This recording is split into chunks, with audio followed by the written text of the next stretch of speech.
Allah, Allah, Allah, Allah, Allah, Allah, ya Rasulullah. Assalamualaikum warahmatullahi wabarakatuh. Sahabat lisan Islamiyah yang dirahmati oleh Allah Subhanahu wa Ta'ala.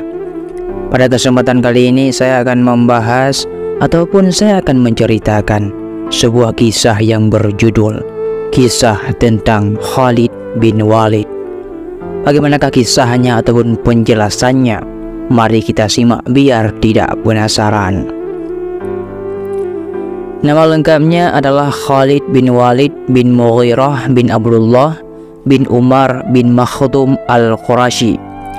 Biasa dipanggil dengan Abu Sulaiman dan digelari Saifullah al-Maslul, yang artinya pedang Allah yang terhunus. Ia lebih muda 13 tahun dari Nabi Muhammad SAW. Ibunya Asma adalah saudara perempuan Ummu Fathi, istri Abbas, yaitu paman Nabi Muhammad SAW. Ia menikmati kekayaan ayahnya yang sangat berlimpah. Ia tidak pernah mengeluh pekerjaan tertentu di masa jahiliyah. Ia hidup foya-foya dan mengembari pekerjaan seperti latihan menunggang kuda, lomba pacuan kuda, dan berburu. Ia adalah seorang panglima perang yang terkenal pemberani dan penyabar, dan juga terkenal sebagai seorang orator ulung yang fasih. Tampuk pimpinan perang ditumpukkan di pundaknya oleh kaum Quraisy, hingga akhirnya ia menjabat sebagai pemimpin pasukan berkuda dan kepala gudang persenjataan Quraisy. Ia berperang melawan kaum muslimin dalam perang Badar, perang Uhud, dan perang Khandaq. Dalam perang Uhud, ia menyerang pasukan kaum muslimin dari arah belakang di saat ia melihat pasukan pemanah muslim turun ke bawah bukit untuk menghimpun harta rampasan perang. Ia berhasil merubah kekalahan pasukan orang-orang musyrik menjadi sebuah kemenangan yang gemilang. Dalam perang Khandaq, yaitu artinya parit, ia menyusun strategi untuk melintasi parit dan hampir saja ia berhasil melintasinya. Namun Allah mengirimkan badai kencang sehingga pasukan yang dipimpinnya mundur dan menderita kekalahan. Saudaranya Walid pernah mengirimnya sepucuk surat dalam rangka untuk mengajaknya masuk Islam. Dalam surat tersebut, Walid menuliskan dengan menyebut nama Allah yang Maha Pengasih lagi Maha Penyayang, amma ba'du. Sesungguhnya aku belum pernah melihat sesuatu hal yang paling aneh dari keenggananmu masuk Islam. Saudaraku, gunakanlah akal sehatmu. Pantaskah orang seperti Anda tidak mengerti tentang Islam? Rasulullah SAW pernah bertanya kepadaku, di mana Khalid? Aku pun menjawab, mudah-mudahan Allah mendatangkannya. Nabi Muhammad SAW mengatakan, pantaskah orang seperti dia tidak mengerti tentang Islam? Seandainya dia menjadikan dendamnya dan kesungguhannya bersama pasukan kaum muslimin, niscaya hal itu lebih baik baginya, dan kami akan mendahulukannya sebagai panglima perang daripada yang lainnya. Pikirkanlah, wahai saudaraku, sebab kamu telah kehilangan banyak peluang untuk meraih amal soleh. Sepucuk surat inilah yang menjadi faktor penyebab Khalid bin Walid masuk Islam pada tahun 7 Hijriah. Setelah masuk Islam, ia meminta kepada Rasulullah SAW untuk memohon ampunan kepada Allah Subhanahu wa Ta'ala bagi dirinya. Rasul pun memohon ampunan kepada Allah Subhanahu wa Ta'ala untuk Khalid dalam rangka untuk memenuhi keinginannya. Setelah 3 panglima perang yang ditentukan oleh Rasul gugur dalam perang Mu'tah, Khalid bin Walid berinisiatif memimpin pasukan kaum muslimin.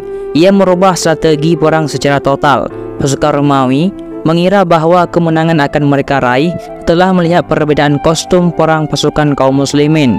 Khalid bin Walid dan pasukannya akhirnya berhasil masuk menerobos sebuah benteng pertahanan pasukan Romawi. Lewat benteng inilah pasukan kaum muslimin dapat keluar dari kepungan pasukan Romawi dengan selamat. Pada saat pembebasan kota Mekah, ia menghancurkan patung Al-Uzza sambil bersyair, "Hai Uzza, aku mengkufurimu, bukan untuk memohon ampunanmu. Aku melihat bahwa Allah telah menghinakanmu." Ia ikut dalam perang menumpas orang-orang murtad, orang-orang yang mengaku-ngaku sebagai nabi, dan orang-orang yang enggan mengeluarkan zakat. Ia juga pernah memimpin pasukan kaum muslimin untuk membebaskan beberapa wilayah baru. Ketika melihat ada kelemahan dalam barisan pasukan kaum muslimin dalam perang Al-Yamamah melawan Musailamah Al-Kadzab, ia menyuruhkan untuk memisahkan barisan pasukan kaum muslimin. Ia memisahkan pasukan kaum muhajirin dari pasukan kaum ansar dan memisahkan pasukan setiap kabilah. Dengan strategi ini, pasukan kaum muslimin meraih kemenangan gemilang yang belum pernah mereka raih sebelumnya. Ketika pemimpin pasukan tentara Romawi bertekad untuk memerangi kaum muslimin, Abu Bakar As-Siddiq mengatakan di hadapan kaum muslimin, "Demi Allah, aku akan menumpas mereka dengan Khalid." Mahan, yaitu panglima pasukan Romawi, pernah mengatakan kepada Khalid, "Kami telah mengetahui bahwa kalian tidak akan keluar dari wilayah kecuali karena kelaparan dan dengan susah payah. Jika kalian mau, aku akan memberi setiap prajurit antara kalian 10 dinar, pakaian dan makanan, dengan kompensasi kalian meninggalkan wilayah kami dan pulang ke wilayah kalian. Tahun berikutnya aku akan mengirimkan sebanyak ini kepada kalian." Khalid bin Walid dengan tegas menjawab, "Bukan kelaparan yang mendorong kami keluar dari wilayah kami, sebagaimana yang telah Anda sebutkan tadi, tapi kami adalah kaum yang meminum darah. Kami telah mengetahui bahwa tidak ada darah yang paling segar dan paling baik kecuali darah orang-orang Romawi. Karena itulah kami datang ke wilayah Anda." Subhanallah. Khalid bin Walid adalah panglima yang sangat lihai dan cerdik menghadapi musuh. Ia dapat menangkis setiap manuver militer musuh dan menghalau pasukan yang ingin melakukan desersi dari pasukannya. Dalam perang Al-Yarmouk, Khalid bin Walid menugaskan pasukan wanita di garis belakang pasukan dengan tujuan untuk membunuh prajurit yang berusaha melarikan diri dari medan tempur. Ia pernah berhasil membebaskan seluruh wilayah Syam. Dalam pertempuran, seringkali ia menyuruhkan di hadapan pasukannya, "Siapa di antara kalian yang berjanji akan berperang sampai titik darah penghabisan, berhembuslah engkau, wahai angin surgawi. Allahu Akbar, Allahu Akbar, Allahu Akbar. Sesungguhnya hari ini adalah hari Allah, dan di hari ini tidak pantas berlaku sombong. Ikhlaskanlah perjuangan kalian. Allah akan melihat setiap amal usaha kalian." Umar bin Khattab pernah mencopot jabatan Khalid bin Walid sebagai panglima perang agar orang tidak menjadikan Khalid bin Walid sebagai fitnah bagi dirinya. Kemudian Umar bin Khattab bermaksud mengangkatnya kembali, tetapi Khalid menolak.